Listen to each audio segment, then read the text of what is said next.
to Cabanatuan, tapos punta tayo sa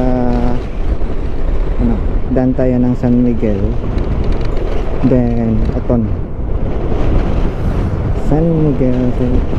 Dun sa Oton, yung kakampingan natin is the Wolf Farm. Dun sa Oton,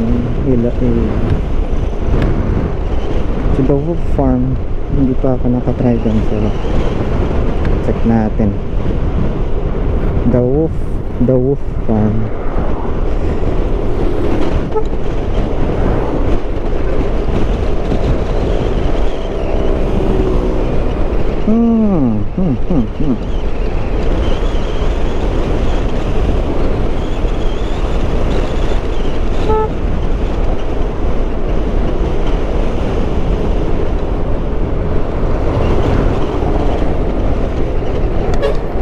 Whoops.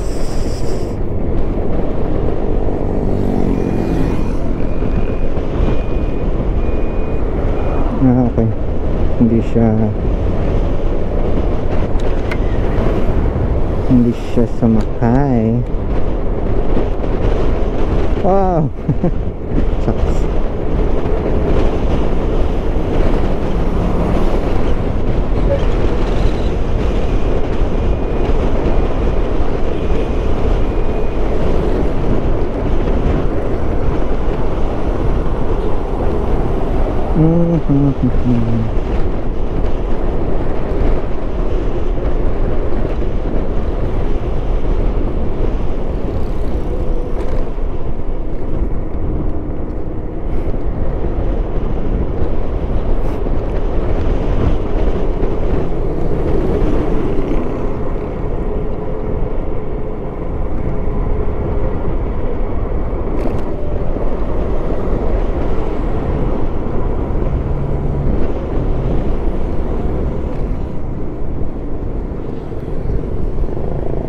Ay, dito pala tayo liliko.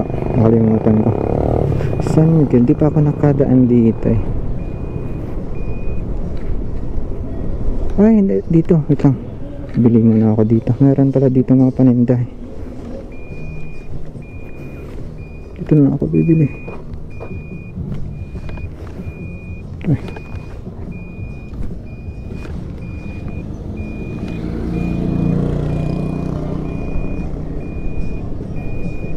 Nice.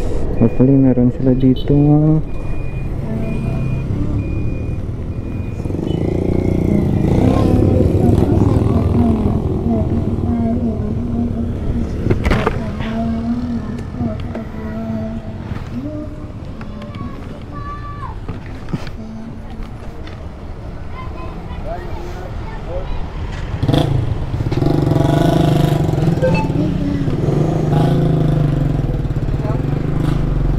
Ay diyan. Tapira pasayan na ta. Tagpulo. Bal ko gani duha. At tatloan ko na lang. Kaghibi nga duha. Tapos katumbal din nga isa lang ran nga ano na plastic. Ang madik sarap niya guro nga apat ka bilog.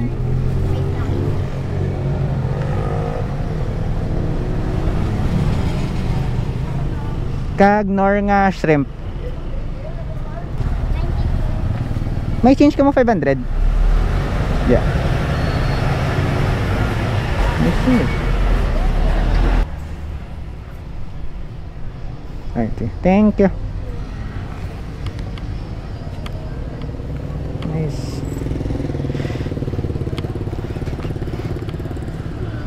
Sayang, kidding. Then, start na lang tayo yung maps.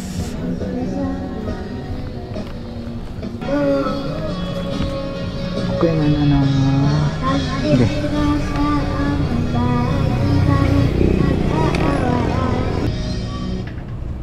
So dito tayo ngayon. Yan. Sige. Game.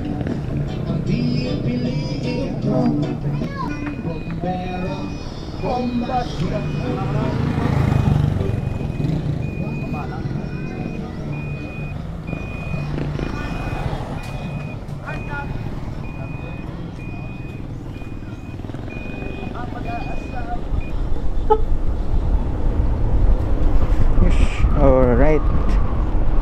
So the Wolf Farm. So 2 PM yung ano nila. Meron silang early na check-in, 2 PM. Pero yung check-in talaga nila is 4 PM. So kung gusto mong early pumunta doon, pwede ka mag early check-in early check-in ng 2 PM. Tapos tomorrow check-out is 2 PM din. So yeah.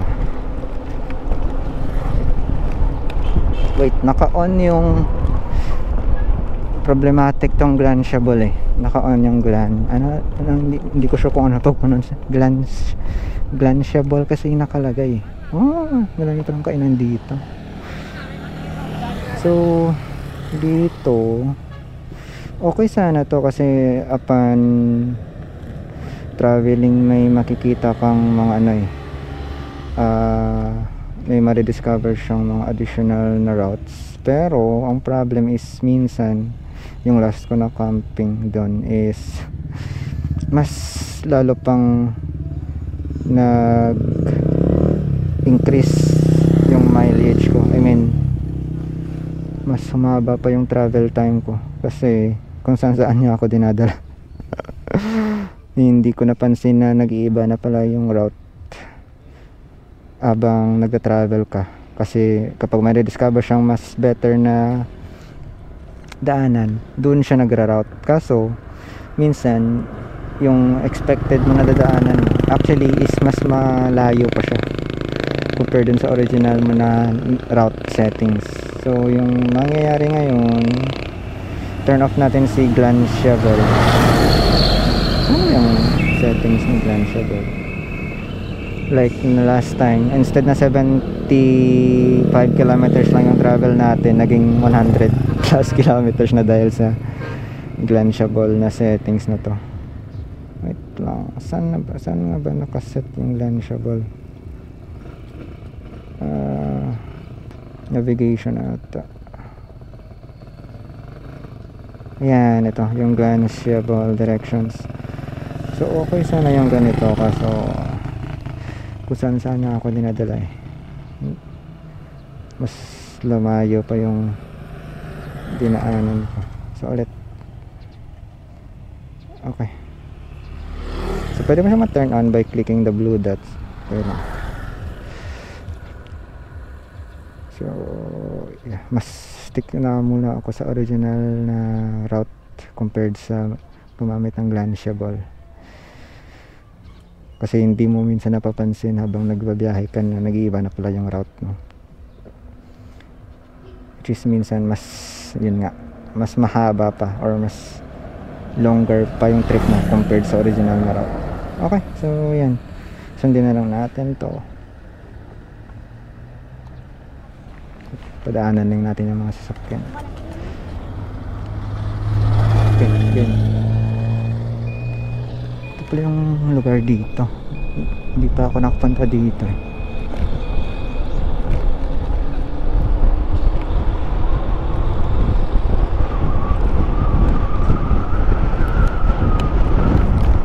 Tapos may mga magbabagadya pa yung ulan eh.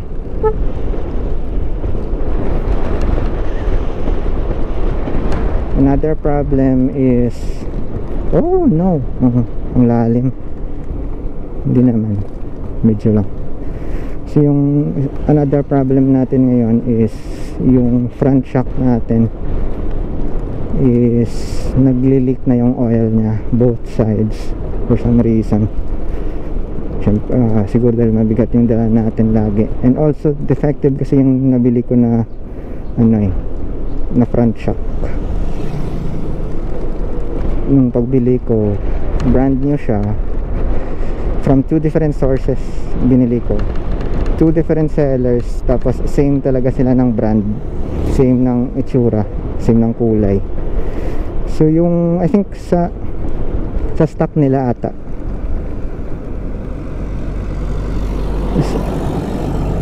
kasi yung stock na yun, I mean nung binili ko siya, matagtag nung kinabit ko, kaya binuksan ko siya. Nung binuksan ko, ayun, tuyo na yung fork oil niya.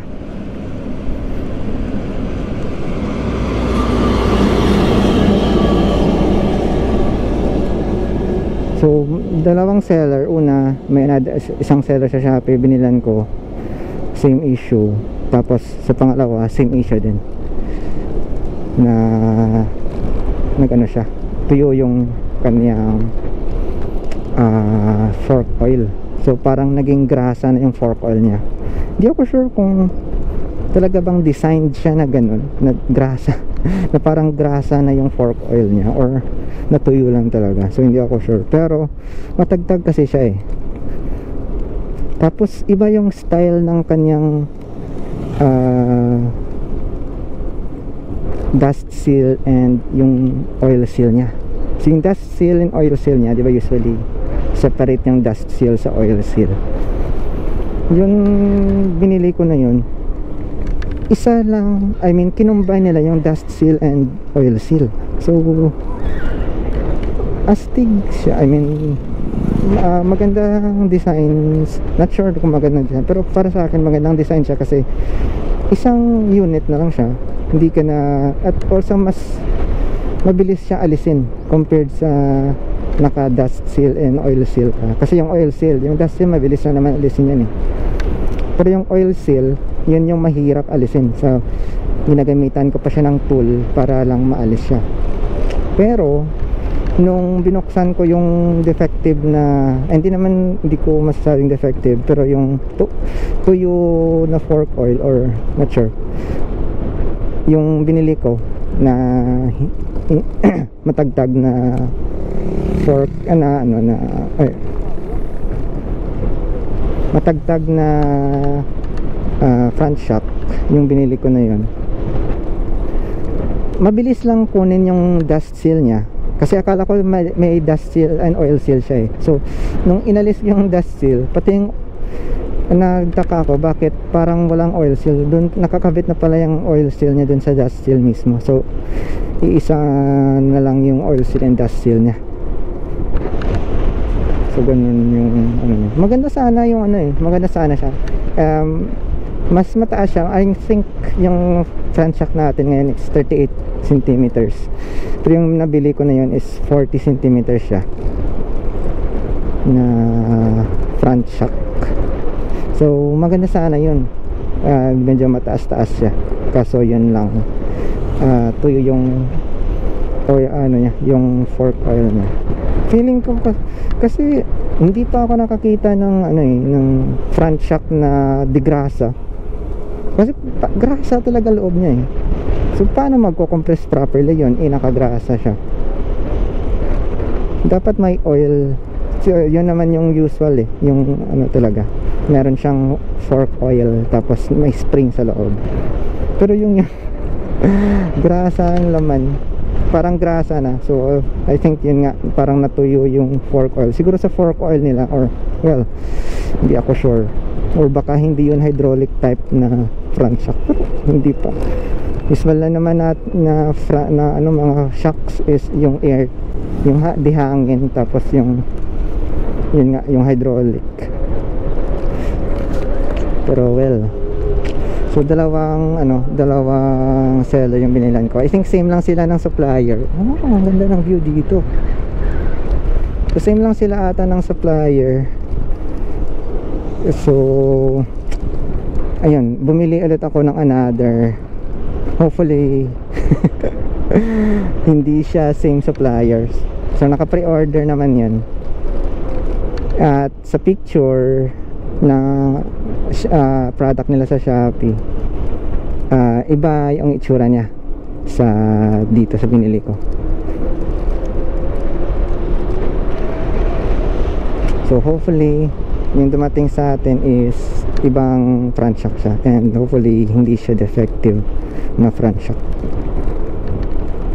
Nag-check din ako ng ng other alternatives, like yung kay Mio ba yun? Mio, nakalimutan ko, yung medyo mababa lang na scooter din siya. Medyo mababa lang. Mio ba yan? Nakalimutan ko. Mio Sporty. And wait, nakalimutan ko na yung pangalan ng motor eh. Pero mababa lang siya, 27mm yung kanyang front shock, which is compatible sa atin. Yung niya, yung diameter ng kanyang inner tube. is 27mm. So compatible sana siya sa front shock natin dito, kaso yung axle diameter niya is 10mm lang. So yung axle diameter kasi ng ano natin, gulo ng scooter natin is 12mm siya, so hindi siya compatible. So need ko bumili ng bagong mags pag nag-push through ako dun sa 10mm na yun na axle diameter na front shock. Yun yung kay Mio. Pero medyo mahal kasi yung ano yung mags. Bibili pa ako. So yun, yung original na lang na pang scooter ko talaga yung binili ko na lang muna, yung stock. Kaso pre-order siya, so medyo baka aabutin ng 2 weeks to 3 weeks siguro bago natin. So yun lang, medyo baka magka-aberya tayo nito sa front shock natin. Grabe yung leak ng oil So possible pag uwi natin or before tayo umuwi, ubos na siguro yung fork oil nito. So weird. Anyways, yun lang. Tapos yung sa likod naman natin na gulong, ano kasi siya na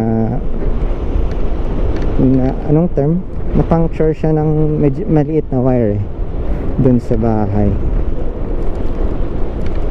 So na-seal ko naman siya. Mayroon akong ginamit na parang screw type na pang seal.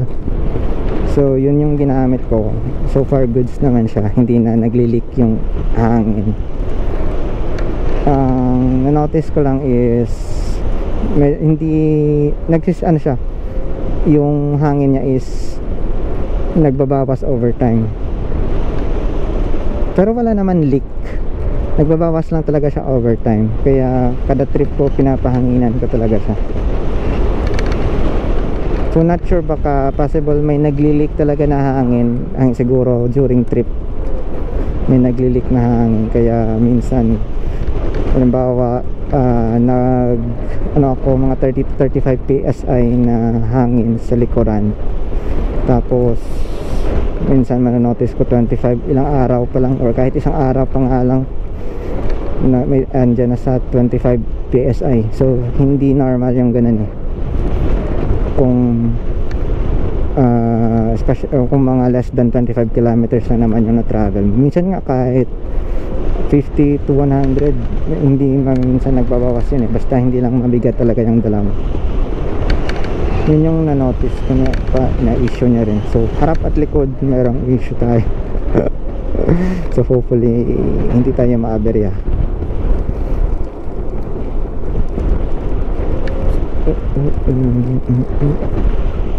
Yung ano lang, problem lang nito is affected yung mileage mo. Kasi halimbawa yung mabigat yung dala mo tapos malambot yung gulong mo,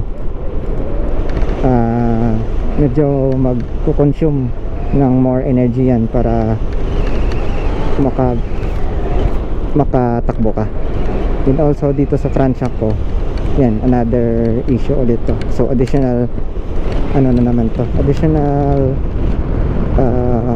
waste of energy to. Kasi syempre matagtag yung overtime, tatagtag yung takbo mo. So pag matagtag yung takbo mo, hindi ka makakatakbo ng mabuti, which in turn babagalan mo yung takbo para hindi tumagtag ng grabe yung takbo mo. Kaya yan, waste of ano din, time din.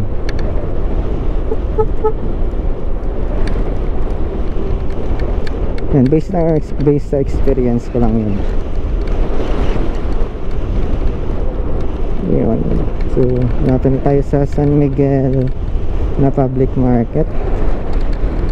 Ganito pala dito, ang tahimik.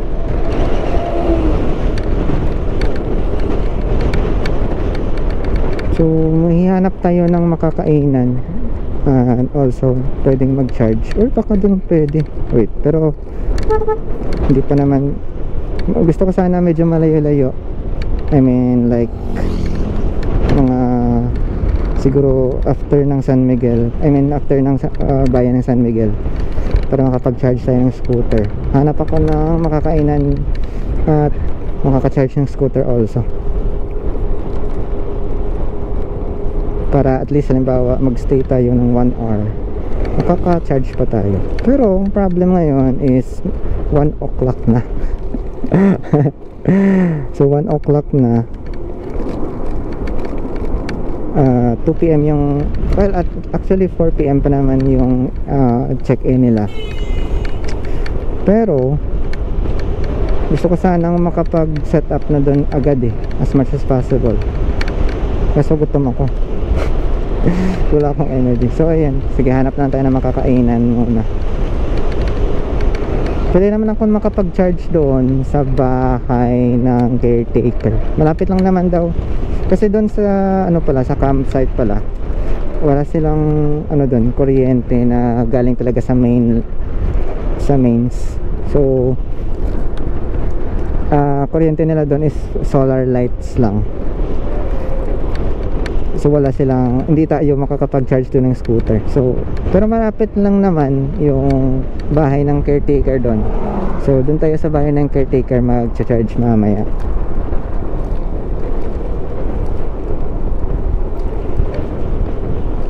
So pwede tayo makapag-charge doon sa sa bahay ng caretaker mismo. Pero kung sana, kung meron tayong makainan mamaya na pwede tayong makapag-charge also, much better, kasi at least pagdating natin doon medyo marami pa yung, medyo hindi pa siya low bat. So pwede natin siya magamit yung battery natin mamaya for as generator sa natin, pagpaandar ng Starlink and other gadgets natin doon. Oops. Ay sige, nag-yield na siya, sorry.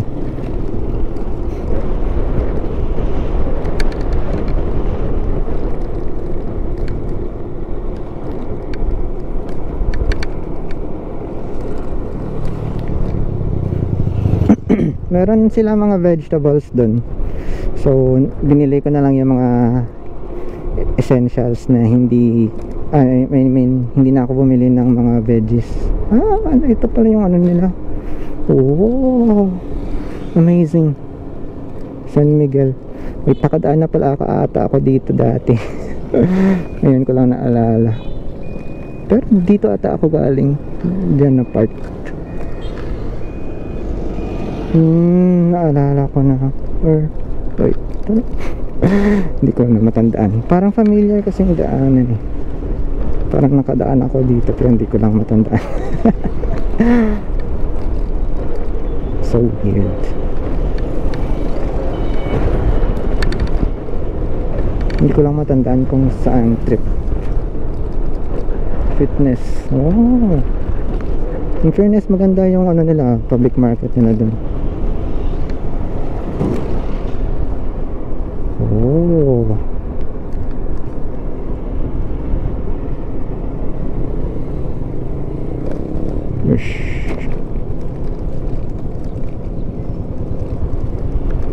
then liko tayo pa right. San Miguel.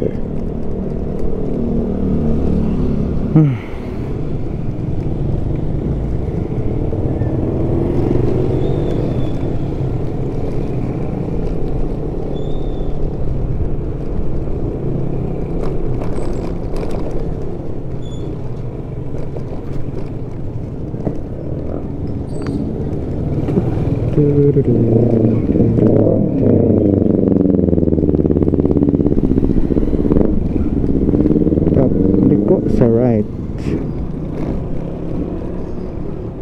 Oh, ito yung kanilang waiting area. Liko tayo sa right.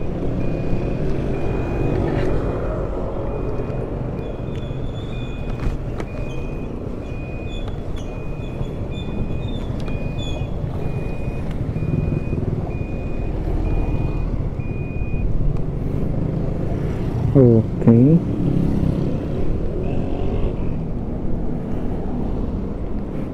Queen Bank. Nakadaan na din ako dito. Dito ako nag-withdraw dati, I think. I see. Pero hindi ako nakadaan din sa public market nila. Ganda ng plaza. Shucks. Ganda ng plaza nila. Amazing. I love San Miguel. Yeah, I agree.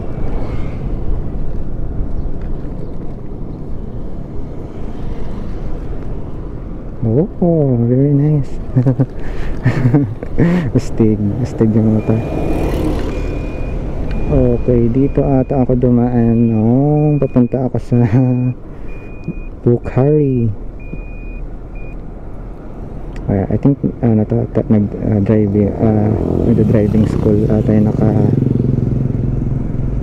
nagda-drive nito.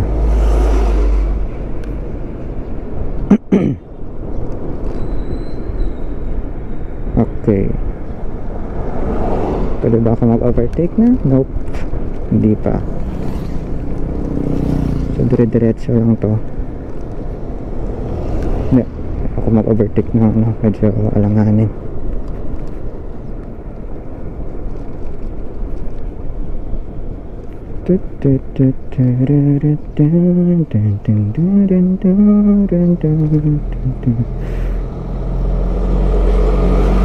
Roadside recharge. Ay wow. Pwede ba akong mag-charge na ng scooter?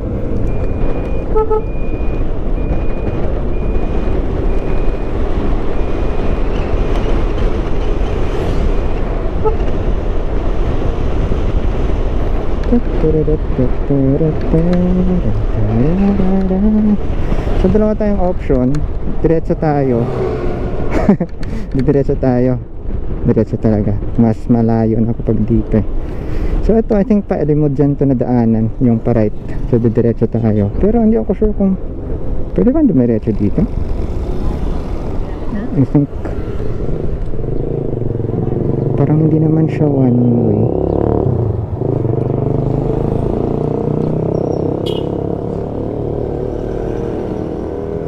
Wala namang nakalagay na sign na one way dito. Ayan, okay. Diretso tayo. Diretso. Wait. Wait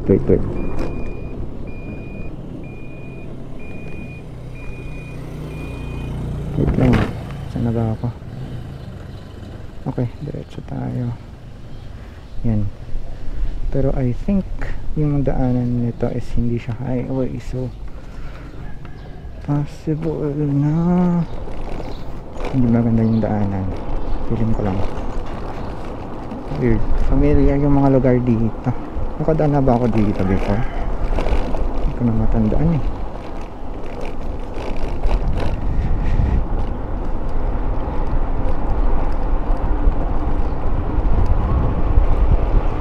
Dire-diretso lang tayo dito. Malayo na kapag nagpa-right pa tayo kanina. Medyo malayo na. Yung pali mo dyan ata na daanan yun. Tapos babalik ka naman ulit.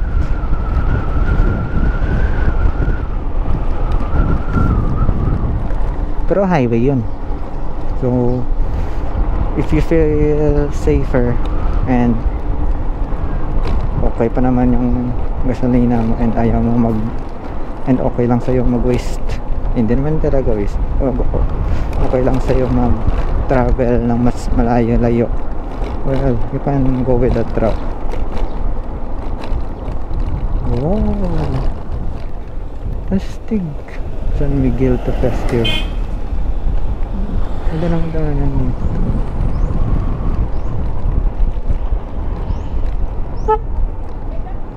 Oops. Oh, okay. Oops. Oh, very nice. Ako, medyo mataas pala siguro ata dito.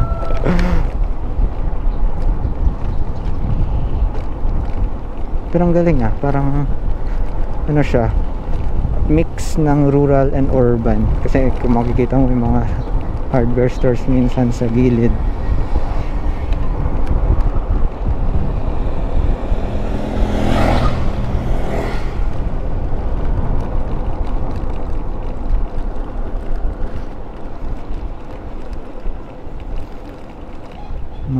motor.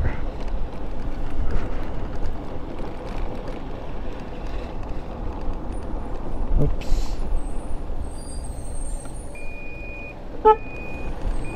Dito sila nagpa-park.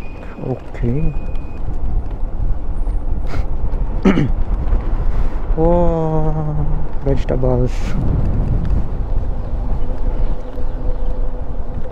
Ang ganda ng ano nila dito. Amazing. Ay nako, medyo mataas ata dito. Okay lang.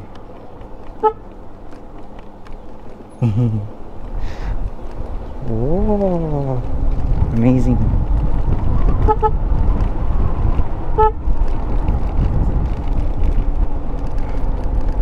Ang ganda ng daanan nila dito for some reason. Nature.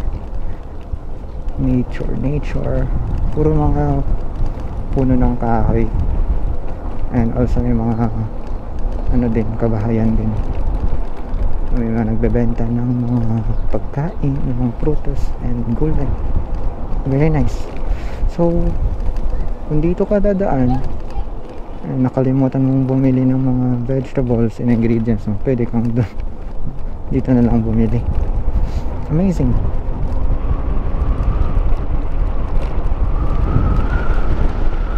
Parang bypass road. Pero magandang dumaan dito. Presko yung hangin. Daming puno.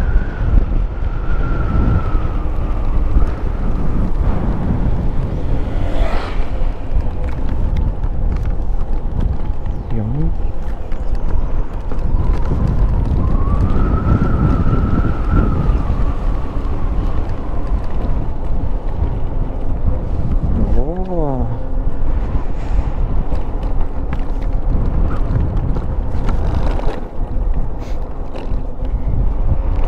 Malapit na tayo sa highway.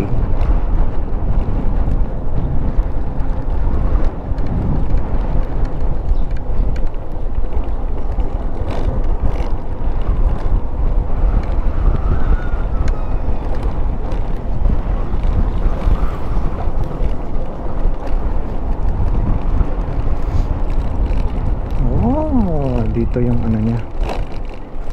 Alright. Okay, wait, check na ayaw muna. Yan. So ito, medyo malayo-layo pa. Tayoba Garden. Okay, sige, try natin.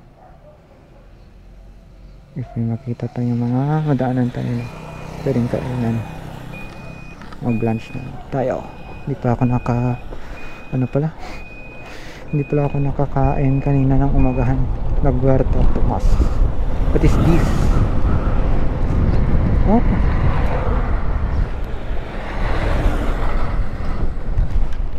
is that? Oh, ano? Dito na lang ba? Kaso baka hindi ako makapag-charge dyan. Ilan pa ba yung battery natin? Check natin nga. Walang daanan dun pa na eh. So ano lang talaga siya, kainan lang talaga siya. Hindi pwedeng makapasok yung sasakyan ata dyan sa loob or kahit yung motor. Pero kung kakain lang naman tayo, goods. Oh, communal garden. Ano to? Barangay Rizal Aton. Very nice. So 71% pa si Shimarin.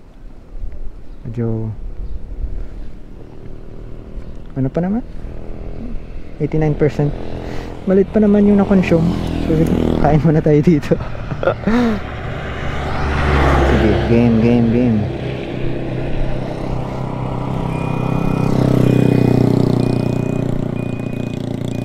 Ang ganda ng ano din ng vibes eh. Yosh, tapos dito lang tayo. Yun, very nice. Tadan. Eh.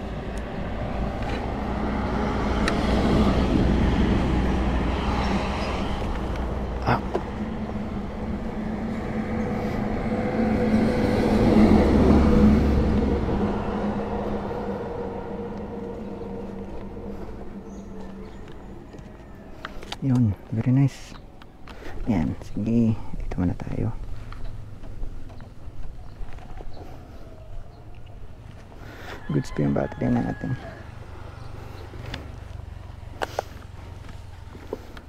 Okay. Sige, kain muna tayo dito siguro.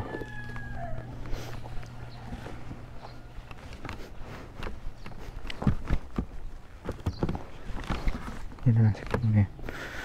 Yun. Oh, 10 to 7 PM sila.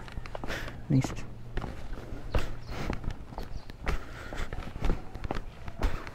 Oh, very nice. Victoria's Bar.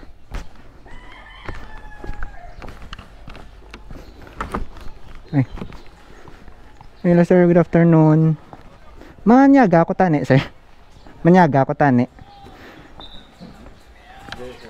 Ay, sige sir. Ay, sige sir. May ara ka mo sir nga ano, ang pang lunch nga ano? Asa din sir? Ay, sige.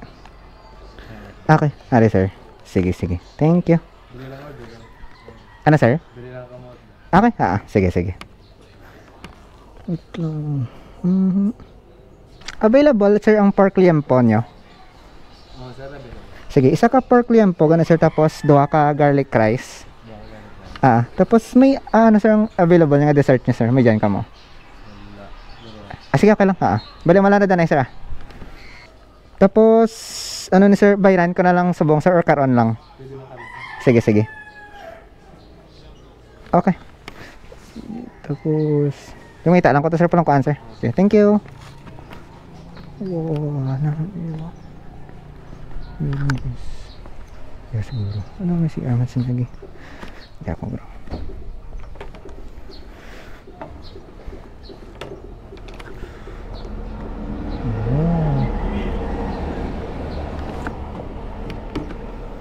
Hindi mo ko ganyan.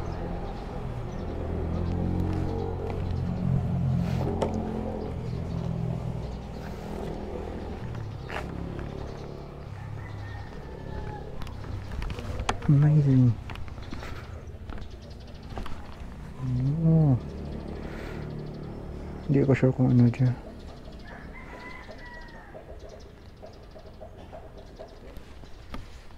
Okay.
Shopee. Yeah. Okay. Yosh. Busog. Next ano,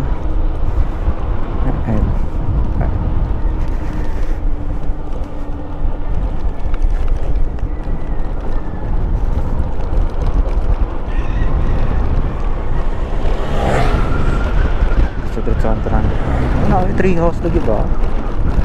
Grabe.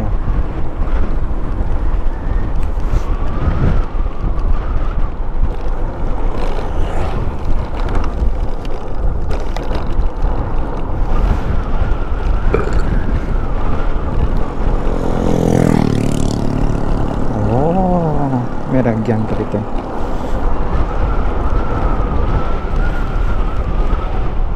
Kapit naman actually. Nami ang labay gano'n.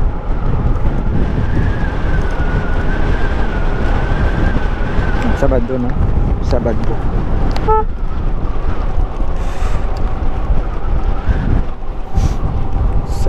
Sabado.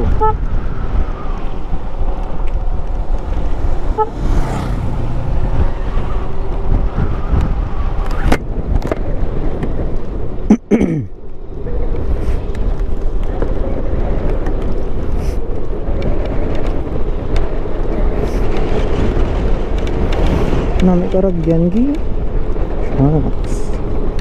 Mag road trip.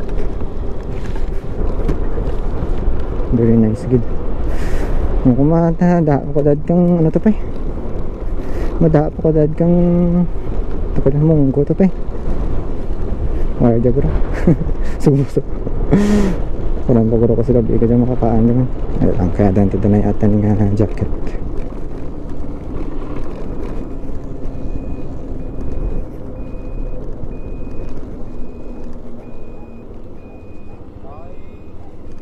Yes. Yun. Wait lang.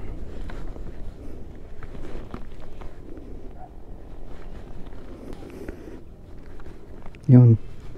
Taji.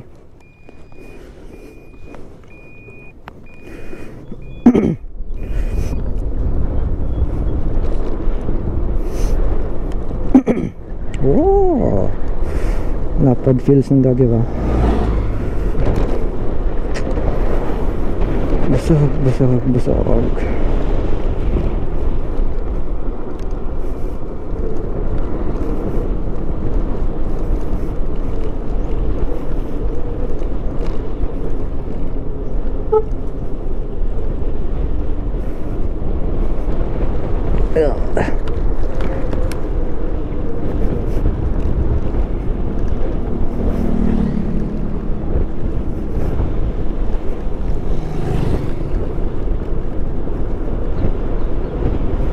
Tapos naliko to pa right.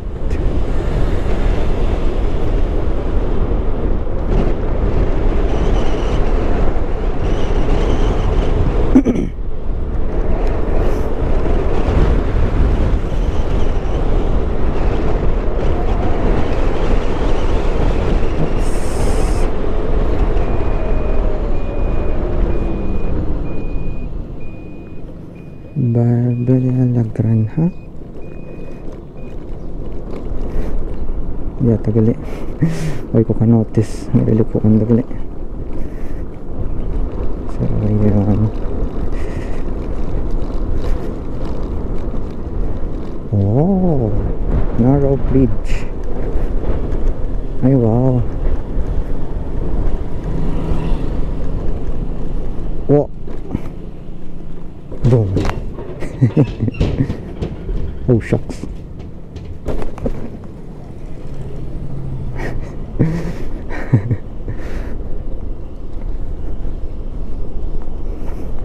Narrow bridge.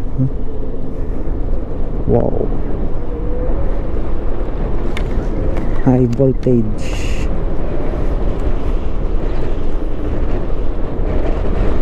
Ay, kanami pangaragyan lagi. Wow, kung puro green pagitsigi ba namin namin pagitsigi. Wala. Kanami karagyan di siya. Ganda ng daanan dito. Mahangin. Tapos fresh air pa. Tapos puro pa mga taniman ng palay. Very nice sir. Amazing.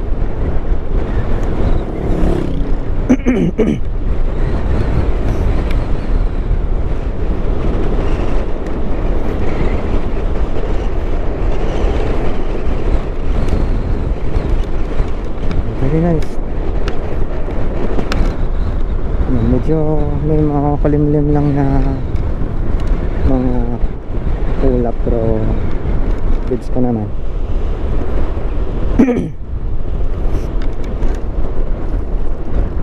Amazing.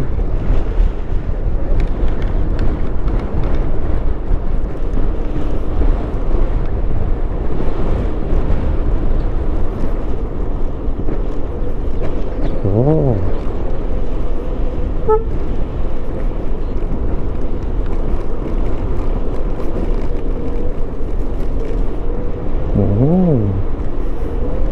Wow.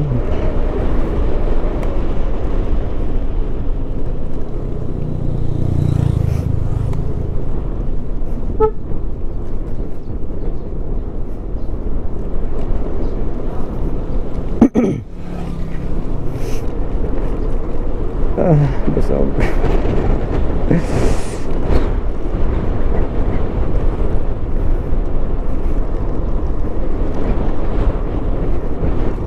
Oh, very nice. Very nice, very nice.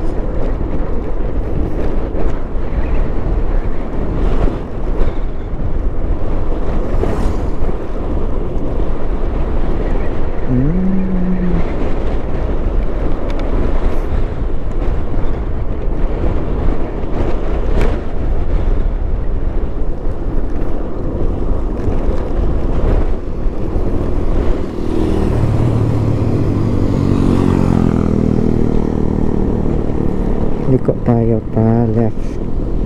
Hindi, sa next pa. Ay, sa next pa. Ayan, dito. Oh, okay.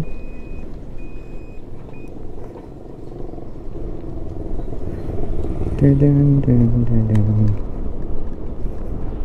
Nice.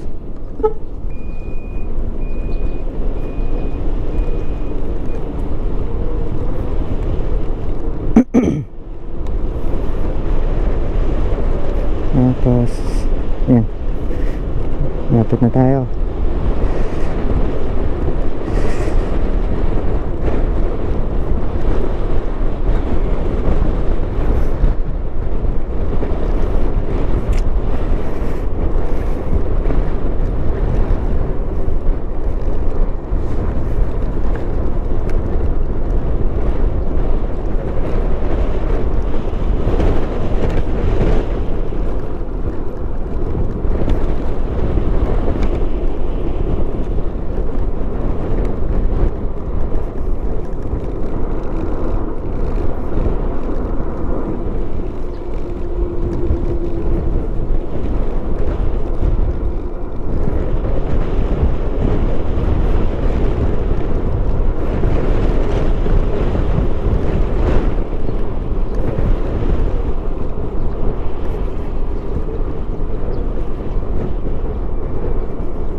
Yan.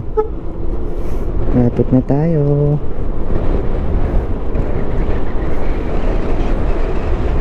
Church of God, Tigbawan.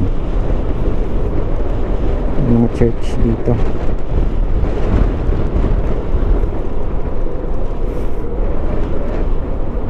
So, ito.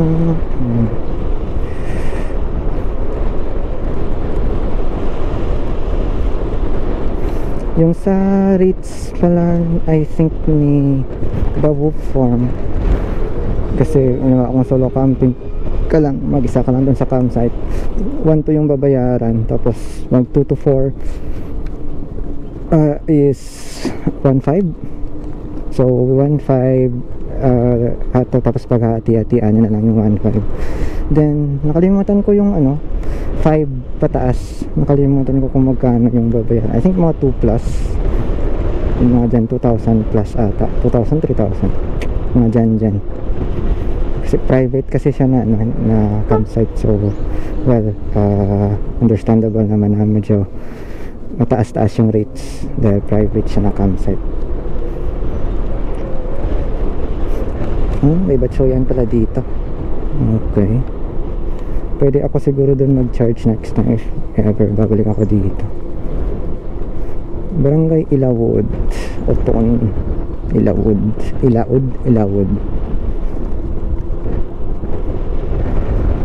Babu Farm. 2:30. Sabi ko 3:30 ako makakarating 2:30 pa lang ngayon. Dito na ako. Teka, saan ba yung Babu Farm? So dito, sabi niya dito, tapos liliko baka dito. Ito May daanan dito. Try natin dito. Nandito siya. Try natin. Yeah. Yush. Low farm.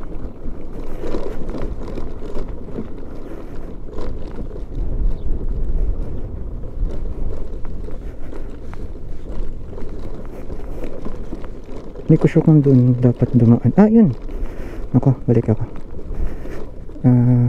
Pwede naman akong dumaan dito, pero much better na doon na lang sa may daanan na may banas doon. Hindi ko sure kung pwede. Medyo baka mahirap. Check, try natin. Dito na lang tayo dumaan. Sige, check, try natin. Dito na lang. Sige, game. Yeah. Yush. Dito na lang. Yeah. Ay, sir, good afternoon. Yeah. Pwede ko na sir mapasulod ang scooter, sir Danay. I-unload ko lang gamit ko. Wait lang. Itong kaigo. Okay. Yeah, go. Okay. Wow, amazing. Oh, nice. Ito pala siya. Amazing. Then pag hindi sir, pwede makaano dire lang sir? Makabot. Kaya ano, abi medyo lapad ang akan lang atin. Dire na lang. Ano sir? May tempo na napuin ko kami. Ah, dire man. Okay, sige, sige. Ang ano ko gani, abi ko layo pa. Kay kun ko sa Kabatuan pa. Batuan? Nagpanyaga ako na ito ya sa ano to, nalipat ko sa ngalan. Nagpanyaga ako na ito kung kasi mga 3:30 po kaabot, abi ko layo pa. Lapit lang digili. Ano ko na sir, matamal ko na gamit ko sir, pang-unload ko lang. Ayan. Wait lang. Wait lang be. Starlink.